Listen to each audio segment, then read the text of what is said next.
2014 से पहले देश का हिंदू अपने आप को कुंठित महसूस कर रहा था, डरा हुआ महसूस कर रहा था। लेकिन जब से हमारे माननीय प्रधानमंत्री नरेंद्र भाई मोदी जी ने सत्ता संभाले है, देश का हिंदू गौरवान्वित महसूस कर रहा है और हर भारतीय विदेश में भी जाकर अपने आप को सम्मानित महसूस कर रहा है। यह सम्मान हमारे मोदी जी ने और योगी जी ने हमें दिलवाया है। और मेरा कांग्रेस वालों से निवेदन है कांग्रेस वालों से कि अभी भी भगवान राम का आशीर्वाद लेते हुए अभी भी दर्शन, अभी भी सुन लो वो कह रहे हैं अभी भी सुन लो। हाँ बोलिए समय नहीं गया। ठीक है हाँ बोलिए। मैं कांग्रेस के प्रतिनिधि से पूछना चाहता हूं कि राम सेतु पे जो है उन्होंने जो है कहा था कि राम जी का अस्तित्व ही नहीं है, फिर वो किस मुंह से जो है यहाँ दर्शन करने आएंगे? ठीक है, उन्होंने कहा कि भाई राम का भगवान राम का पूछे किसने कहा है, किस नेता ने कहा है? ऑन द रिकॉर्ड बताओ भैया। कांग्रेस के ही नेताओं ने कहा। बीजेपी की आईटी सेल और व्हाट्सएप की यूनिवर्सिटी का है। वो कह रहे हैं सोनिया गांधी ने कहा, राहुल गांधी ने कहा। बहुत सम्मान करता हूं भाई मैं। भाई जिन वकील ने कोर्ट में एफिडेविट फाइल किया है, जिन्होंने हलफनामा कोर्ट में वकील मंच पर बैठे हुए हैं, एक वकील मंच पर बैठे हुए हैं और एफिडेविट फाइल किया सर कोर्ट में। वो हलफनामा दिया गया था, तो फैक्ट है। आईटी सेल और व्हाट्सएप मत कहिए इसे, दिस इज अ फैक्ट। आप ये तो मत बोलिए यहाँ पर। रुक जाइए। हाँ बोलिए। मैं ये बताना चाहता हूँ, प्रधानमंत्री मोदी जी ने राम मंदिर बना दिया, अच्छी बात है। अब अपने को विश्राम नहीं करना। अगर कांग्रेस और विपक्ष पार्टी को कोई भी स्नेह हो हिंदुओं के प्रति तो काशी में, मथुरा में हमें मंदिर बना के दिखावे। कोई भी एक जगह हमारे भगवान कृष्ण कहाँ कौन से किले में दबे हुए हैं वो बतावे और एक जगह मंदिर बना के बतावे तो हम जाने। भगवान राम जी की कार्य में सभी का साथ देना चाहिए। ठीक है, मैं एक बात बता दूं विष्णु जी, मैं इसलिए पूछ रही हूं क्योंकि आप उन पूरे अदालती मामलों में आप उन मामलों को भी देख रहे हैं। मैं सिर्फ ये कहना चाहती हूँ कि 500 साल इंतजार किया है एक भव्य राम मंदिर का, लेकिन क्योंकि ये हिंदुस्तान है, क्योंकि ये भारत है, यहाँ पर हम अदालत के फैसले से चलते हैं। हम लोग अदालत के फैसलों को मानते हैं और उसका उदाहरण आप खुद हैं जो लड़ाई लड़ रहे हैं। देखिए, मैं ये बताना चाहता हूँ आप लोगों को और बहुत खुशी से आज सरयू के स्टड पे बोल के जा रहा हूँ कि ज्ञान व्यापी के केस में हम लोग जीत की दहलीज पे खड़े हुए हैं। 24 तारीख को कोर्ट में सुनवाई होने वाली है, आर्कियोलॉजिकल सर्वे की रिपोर्ट खुलने वाली है और ज्ञान व्यापी का सच सबके सामने आने वाला है। श्री कृष्ण जन्मभूमि के केस में हम बहुत प्रगति कर चुके हैं, जो राम मंदिर के केस में 39 इयर्स बाद हुआ, कृष्ण जन्मभूमि केस में 3 साल में हो चुका है। सर्वे का ऑर्डर हो गया है, मामला सुप्रीम कोर्ट में पेंडिंग है, 29 तारीख को सुनवाई है और वो मसला भी बहुत शीघ्र सॉल्व होगा। ठीक है, मैं एक चीज पूछना चाह रही हूँ विनोद जी, उसके बाद मथुरा से आए हैं, बोलना चाह रहे हैं। बोलिए। मैं मथुरा गोवर्धन से आता हूँ और आपने जैसे बात कही है, और गदा लेकर हनुमान जी का चलते हैं आप। गदा चूंकि ये तो दरबार चलता है बालाजी का, इसलिए साथ ही रहता है। तो मैं मथुरा से आया, जैसे आपने कहा हमारे दिनेश शर्मा जी हैं वहाँ पिटीशन दायर करने वाले और मैं उसमें महामंत्री पद पर हूँ। मैं यहाँ आया, देखा, बहुत अच्छा लगा। अभी डिबेट हो रही है राम जी के ऊपर, 22 तारीख को भगवान विराजमान हो जाएंगे तो विषय मुद्दा समाप्त हो गया।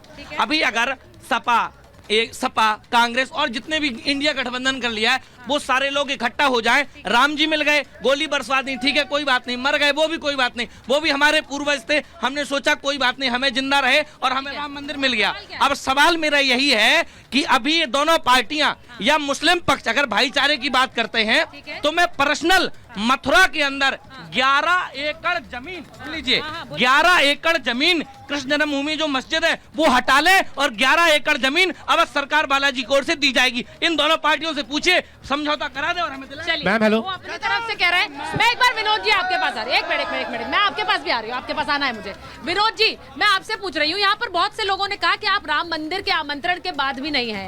आप लोग ये पूरा मुद्दा अपने आप हाथ में उठाकर बीजेपी को थाली में दे रहे हैं। अगर आप लोग ये विवाद नहीं करते, वो उन्होंने अभी पीछे एक सज्जन ने कहा कि आप लोग क्यों नहीं आते, अगर आप आमंत्रण के बाद आ जाते तो कोई विवाद नहीं होता, सवाल भी नहीं होता। आप खुद बीजेपी, राम को बीजेपी से जोड़ रहे हैं, वो तो आपके भी हैं। नहीं सुचरिता जी, ये भ्रम दूर होना चाहिए। हाँ। अभी 15 तारीख को ही कांग्रेस पार्टी के महत्वपूर्ण नेता दिल्ली से पूरी कांग्रेस की उत्तर प्रदेश की टीम अध्यक्ष सहित सभी हजारों लोग यहाँ पर आए, सरयू मैया में डुबकी लगाई, बजरंगबली के दर्शन किए हनुमानगढ़ी के, और हमने ये प्रार्थना की कि नरेंद्र मोदी जी भारतीय जनता पार्टी को सद्बुद्धि दे। लेकिन 22 को नहीं आएंगे, क्यों?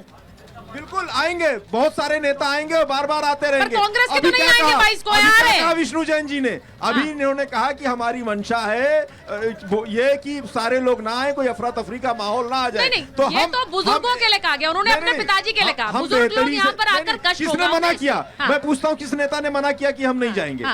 ये बताए। नहीं, आपका निमंत्रण नहीं ठुकराया कांग्रेस पार्टी ने? नहीं ठुकराया, नहीं ठुकराया, शुभेच्छा दी है, नहीं ठुकराया। उन्होंने ये नहीं कहा कि मैं 22 को नहीं आ रहे, 22 के बाद 22 के बाद आएंगे। मतलब अब आप कह रहे हैं कि हम मंदिर जाएंगे पर मैं तारीख बोलूं, नहीं बताएंगे। क्या इनके हम समय मंदिर अनुसार जाएंगे जाएंगे? पर तारीख नहीं बताएंगे, क्या- कब जाएंगे नहीं एक पता है। मिनट। वो तंज जो आप इन पर कसते थे आज आप पर हो गया है।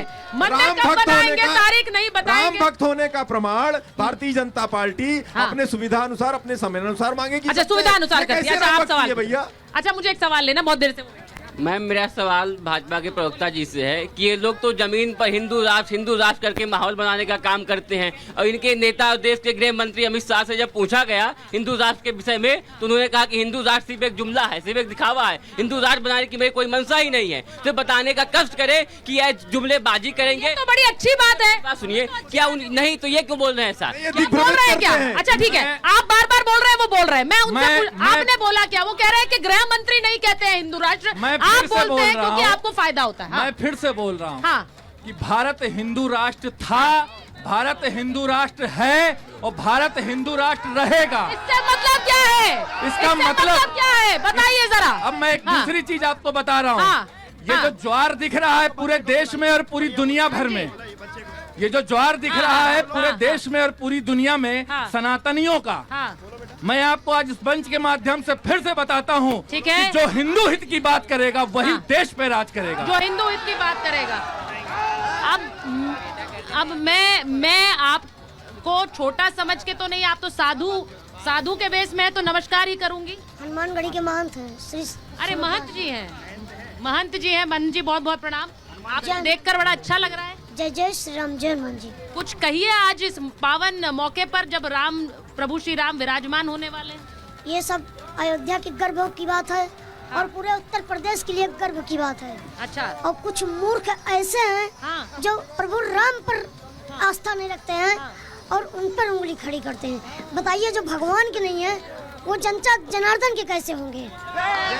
महंत जी बड़ी खूबसूरत बात कर रहे हैं, लेकिन ये जो संदेश है महंत जी, ये किन किन लोगों के लिए है, जरा बताइए स्पष्टता से। भाजपा के लोगों के लिए जी, जो निमंत्रण पाए हैं वो सौभाग्य की बात थी, फिर भी राम जी के दरबार में आने से इनकार कर रहे हैं, तो इसका मतलब उनका मुँह काला है, इसीलिए वो राम के दरबार में नहीं आना चाहते। महंत जी बड़ी क्षमा के साथ, बहुत क्षमा के साथ महंत जी हैं। महंत जी, क्या आयु पूछ सकती हूँ इनकी? 12 वर्ष। 12 वर्ष है आयु। बहुत क्षमा प्रार्थी हूँ, आयु पूछ रही हूँ, पूछना नहीं चाहिए महंत से, लेकिन इतनी कम उम्र में इतनी जानकारी कैसे? हनुमान जी की कृपा, इसीलिए कह रहे हैं आइए, मस्तक टेकी आपका उद्धार हो जाएगा यहाँ।